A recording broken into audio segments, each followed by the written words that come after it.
at&t and YouTubers. This is JGSF 1987 again. Yeah, as I said, well, first of all, yeah, I know, beard's gone. Sorry for looking like such a mess.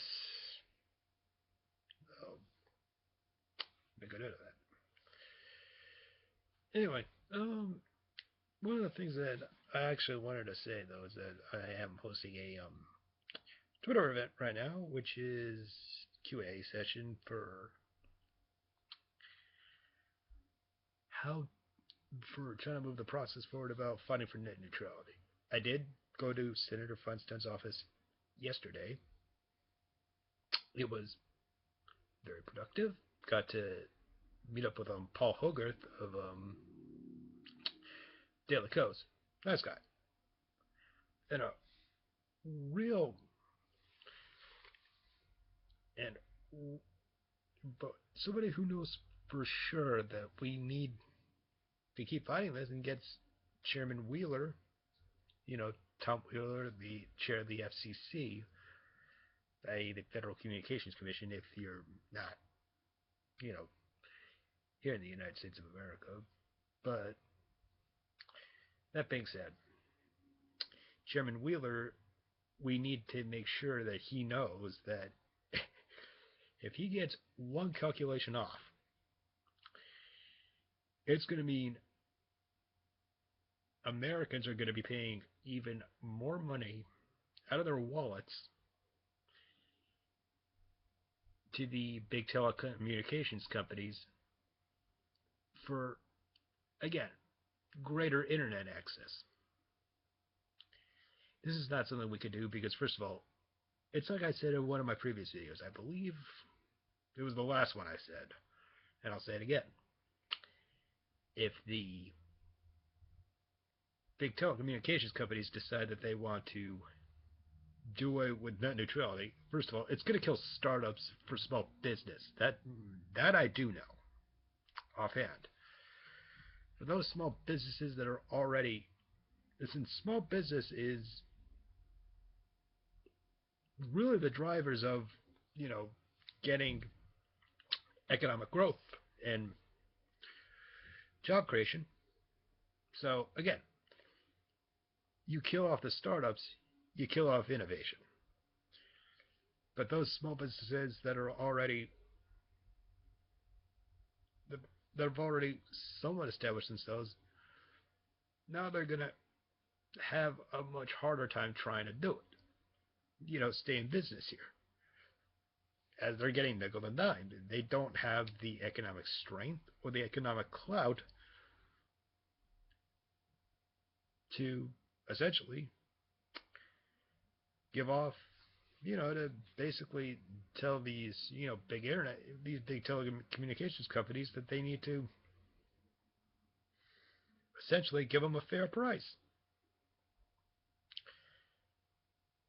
And let me say this.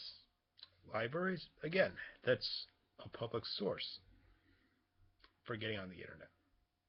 Because there are there are communities around here that where many people don't have the money to even pay for an internet service of their own, so they have to go to the library in order to do it. There's that. Education, another one. Schools, universities. Yeah, we all need to get on the internet somehow. I mean, that's how we can essentially, college students for doing papers, professors for, again, on and on and on. And now for independent artists, like musical artists, for one, I know I mentioned this in my second video, Katie Cole, for example. Although I will say she does have good music, and I would recommend that you actually go view her channel. I'm going to say this. She would have a very hard time selling her music. And she wouldn't be able to interact with any of y'all. Even me, for that matter. I wouldn't be able to make any kind of updates to my blog, for that matter. Which, you should subscribe. It's very decent, I will tell you that much. is a work in progress. I'm not saying it's perfect, but it is a work in progress. And I will say also that this has also a potentiality for creating a very, very disturbing effect on, everyone else. I mean, you won't be able to watch movies, or shall we say, videos on YouTube, should Comcast or something, or for that matter, at&t, should they decide to do that they don't want something shown, streaming. That's going to hit you. Suppose you're a business, or suppose you're trying to conduct some kind of business, like a VoIP or something. You can't do that if your internet carrier is charging you, I don't know how much more, but you can't do it. So yeah, that is why my page is on for this. And by the way, do yourselves a favor. You don't have to do this for me. You should do this for yourselves. Contact your senator, representative, whomever in the federal government and tell them to literally get on Chairman Wheeler's ass here and tell him to flip and retain net neutrality. I don't care if you're liberal. I don't care if you're conservative. I don't even care if you're a moderate. Look, we could disagree about a whole bunch of issues, but this is something that I think we all got to think about here. Because if we let the open market take over for, telecommunication distribution, we're going to have a very big problem here. That's all I'm going to say. The other thing I'm also going to make very clear is that tomorrow, if you see that your internet is, I don't know, kind of acting a little weird, don't worry about it. I have a link on one of my videos that I had specifically made very clear, and I put the link there saying exactly that this is what is going to happen on September 10th, which is that there's going to be a slowdown. But it's going to be it's just going to give us a taste of what will happen if they decide to put in the two-tier system.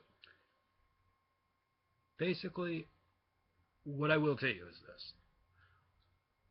I, along with a number of other organizations, are going to fight like heck to make sure that does not happen. One thing that had been tossed out, and one thing that we'll try to make sure gets a lot of attention here, is that if the internet is going to be anything, or if anything is going to happen with it, that it doesn't go onto the two-tier pay system, but rather it starts to get regulated as a Title II public utility. I'm not sure what Title II exactly entails. I'll do a little research on it, and I'll post what I found on my blog. What I will tell you is that it should be treated as a public utility, since, hey, we all use it, so let's at least keep it as a public utility, but make it heavily regulated, only not on what can be on there.